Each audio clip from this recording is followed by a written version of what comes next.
Introducing the Jet Cut Duplex. Visually looks just like a typical end mill that has cool and through. Can be utilized for slot milling, profile milling, and 3D contouring.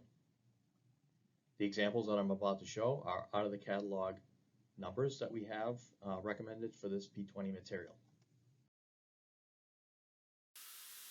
So what I've done here is I'm creating two pockets that are replicating perhaps a lifter pocket inside a mold.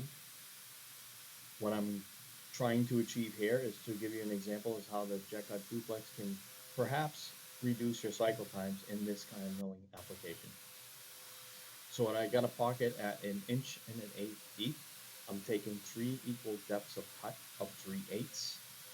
And in this pocket, I have 15-degree tapered walls to replicate how a lifter pocket would function. The one thing that I have going here is, like I said, I'm breaking this pocket down into 3 sections, but I am not utilizing the step up feature of this program.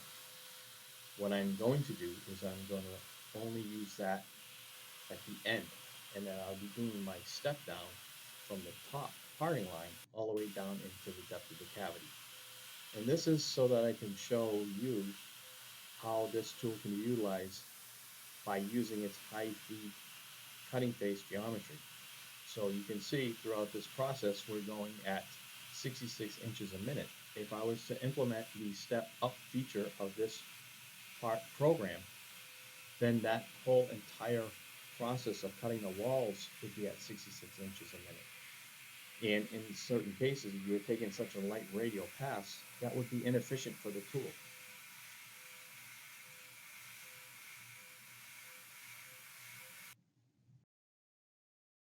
So now describing the Jet Cut Duplex, the second part of this tool would be the high feed geometry that's implemented into the cutting face. There is a theoretical radius that needs to be implemented into the program so that the cutter does not violate any of the surfaces that you're cutting. The biggest part of this tool and what's going to make it really turbo boost is going to be the chip load per tooth based off of the high cut feed geometry that we have. So we're now looking at 12 thou chip per tooth. Translating this feed rate into 456 inches a minute. I am taking 15 thou depth of cut, but you can see how fluent this moves. And of course, I don't think in this case scenario that I have going here that I was able to even achieve the 456 inches a minute. I think at the most time throughout this process, I was only maxing out at 200 inches a minute. This is where the machine has taken over and given us the acceleration, deceleration, so that we don't fishtail into the corners. But you can see how just going by this process without using the step up type scenario after each depth cut of 375, that this will improve and decrease your cycle times depending, of course, on the type feature. And the end results of this, tapered wall scenario is we're going to be relatively close to finish, where we can come in with a ball mill or perhaps a circle segment tool at one point.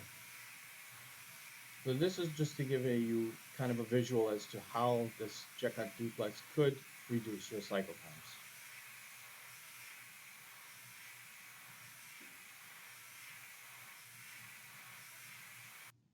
And there you go.